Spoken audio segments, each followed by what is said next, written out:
Non.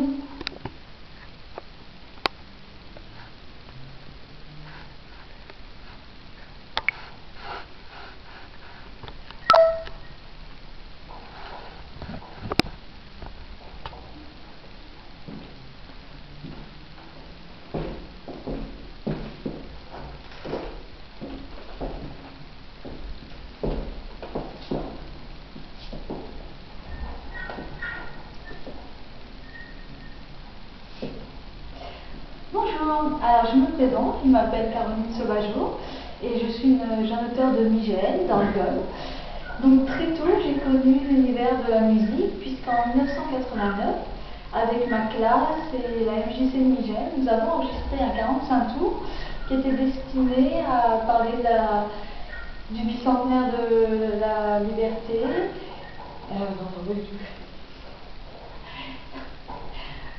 Bonjour, je me présente, je m'appelle Caroline Sauvageau, je suis un jeune auteur de Migène, une petite ville de Lyon, et j'ai très tôt connu le monde de la musique, puisqu'en 1989, avec ma classe et la MJC de Migène, nous avons enregistré un 45 tours pour célébrer la liberté et le bicentenaire de la Déclaration des droits de l'homme. Donc pour moi, ça a été une expérience très importante parce que j'ai découvert qu'enregistrer un CD n'était pas aussi sympa et amusant que ça paraissait quand on voyait des chanteurs à la télé. Donc quand mes petits camarades étaient à se reposer sur le divan, moi j'étais à côté de l'ingénieur du son, je voyais tous les boutons, je voulais savoir comment tout marchait. Et donc ça m'est resté, et ce qui fait que quand en 2002-2003 je cherchais du travail, je voulais être un petit peu journaliste indépendant, c'est alors que j'ai fait la connaissance des jeunes qui faisaient la Star Academy. J'ai connu donc Emma Domas, un petit peu sa famille, et Fabien Fazek, qui faisait à l'époque Star Academy 2. Et c'est là que je suis tombée dans un autre univers, j'ai découvert un peu la télé, ce qui se passait, comment on gérait l'image de ces jeunes, de ces candidats qui rêvaient en fait de devenir chanteurs et qui finalement ont monté leur vie comme un divertissement. Et finalement, j'ai vu que c'était un peu le rôle des médias. Les médias sont comme un divertissement, et c'est là que j'ai appris que tout ce qui était écrit dedans n'était pas vraiment que de la réalité. C'était des fois, comme disait Madonna, c'est de la réalité provoquée. J'avais envie de parler de ça. J'ai aussi connu à cette époque la passion des fans. J'ai connu des jeunes qui étaient des fois un petit peu perdus dans leur vie, avec pareil, des parents qui ne pouvaient pas leur offrir un climat familial exemplaire, ou aujourd'hui avec la crise, c'est pas facile pour eux d'être des exemples, ce qui fait que je voyais beaucoup de jeunes qui avaient en fait des idées, des projets, et qui n'osaient pas les réaliser ou qui ne pouvaient pas.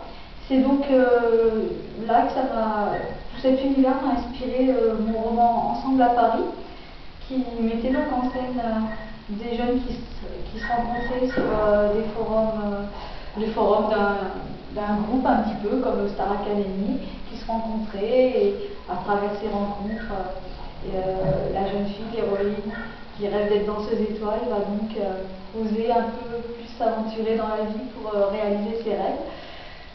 Donc à cette époque-là, c'était l'expansion d'Internet. Il n'y avait pas grand-chose en 2002 encore, et c'était les forums, et il y avait peut-être un petit peu MySpace, mais c'était vraiment les tout débuts. Et c'est vraiment ensuite, dans les quelques années qui ont suivi, que moi personnellement, j'ai connu MySpace, je me suis inscrite sur ces sites, et c'est là que j'ai rencontré des groupes de rock. Et j'ai vraiment fait quelques rencontres qui ont été décisives dans ma vie et dans ma carrière d'auteur. C'est là que j'ai rencontré des chanteurs, des musiciens suédois, donc Rob Paris du groupe Danger et les Triplés Landberg. Alors c'est vrai qu'au début on voit ces glam rockers avec des grands cheveux, un peu le look qu'avait David Bowie pour Ziggy Stardust, ou Motley Crue, ou tous les groupes comme Bon Jovi à leur début, Kiss. C'est vraiment un univers spécial. Moi à l'époque j'étais fan du groupe finlandais Hanoi Rocks, qui était beaucoup en Suède, et ensuite aux États-Unis, qui était ami avec Motley Crue. Et le groupe s'est finalement séparé, et c'est un peu Guns N' Roses qui a repris la suite de tout ça, et à l'époque c'était les grandes rivalités avec Nirvana. Donc je suis retombée dans cet univers qui était mon adolescence, et donc avec l'expansion d'Internet, je redécouvrais tout ça. On découvrait les clips sur YouTube, tout ce que moi, à mon époque, je n'avais pas. Et donc, c'est vrai que j'étais un petit peu admirative de ces jeunes groupes, ces jeunes garçons qui osaient donc se lancer dans la vie, dans leur musique, dans leur passion. C'était finalement des groupes qui tournaient, qui faisaient beaucoup de concerts, malgré qu'ils n'étaient pas médiatisés. Par exemple, les triplés ont voyagé, ils sont déménagés à cette époque-là à Los Angeles pour réaliser leurs rêves. Rob Paris avec Danger tournait en Suède et en Allemagne. De même que j'ai rencontré un groupe français, donc le chanteur Swan et Matt, le bassiste. Donc eux aussi, ils venaient de faire une tournée au Japon, ils tournaient en Suède, en Allemagne. Donc j'ai suivi un peu toutes leurs aventures, leurs tournées et leurs projets de l'époque, les premiers albums qu'ils faisaient. Et j'ai aussi rencontré un jeune écrivain qui écrivait du fantastique, qui s'appelait Sir Cédric, qui sortait à l'époque, c'est pareil, son premier roman. Et donc j'ai suivi tout ça. Et j'écrivais à cette époque-là le roman Présence, qui était sur la vie d'une chanteuse. Si dans Ensemble à Paris, j'écrivais plus sur en fait la vie des femmes, la vie des jeunes qui étaient un petit peu perdus dans notre société. Là, je voulais écrire sur la vie des artistes cette fois, donc sur une chanteuse qui se perdait un peu dans les excès de la vie de rockstar, entre la drogue, l'alcool, les liaisons faciles. Donc voilà, à l'époque j'avais sous les yeux l'exemple de mes amis aussi qui avaient participé à Star Academy, vu que j'avais noué quelques petites amitiés, et dont voilà, l'image véhiculée par les médias ne correspondait pas du tout à ce qu'ils étaient en vrai. On avait, pour Emma Domas, on avait l'image d'une bimbo, alors que c'est pas du tout ce qu'elle était en vrai. Pour Nolwenn Leroy, on avait l'image d'une fille froide, alors qu'elle n'est pas du tout comme ça en réalité. Donc voilà, je voulais un peu parler de tout ça et faire réfléchir les gens sur ce qu'ils lisaient dans les médias et ce que vraiment les stars en fait vivaient eux, leur quotidien aussi.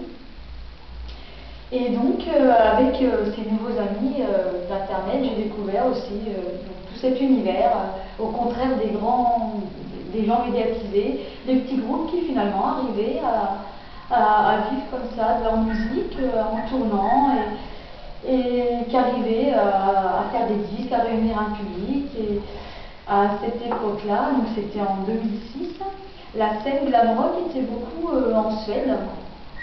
C'était beaucoup en Suède, malgré que les triplés avaient déménagé à Los Angeles, parce que c'est pareil, Los Angeles c'est aussi la scène quand même. C'était les Guns N' Roses, Bon Jovi.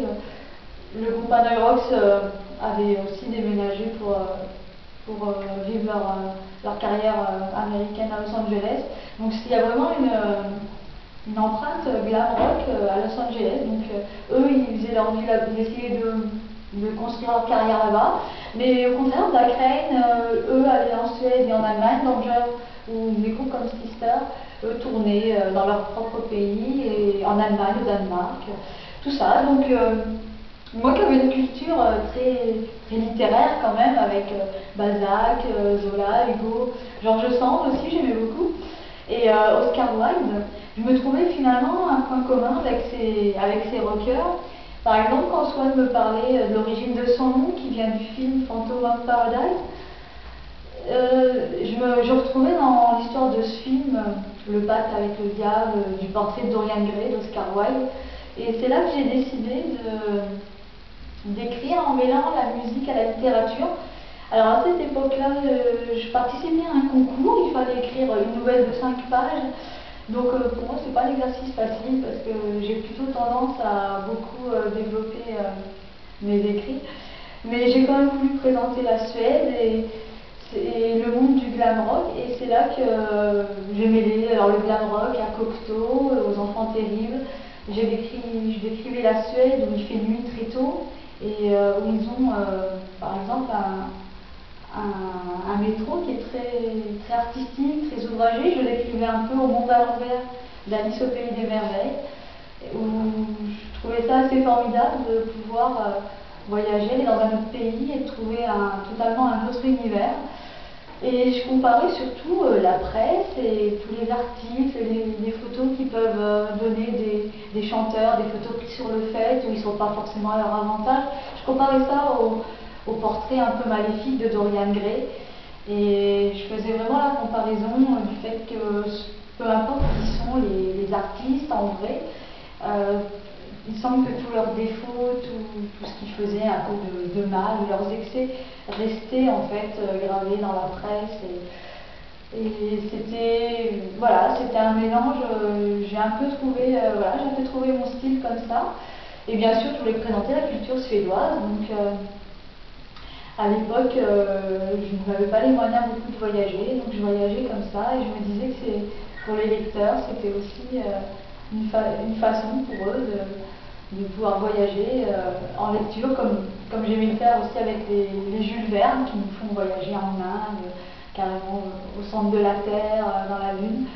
Donc à l'époque, voilà, j'étais dans cet état d'esprit et donc je voulais travailler sur un nouveau projet. Je pensais écrire, je pensais revenir à l'écriture pour les jeunes.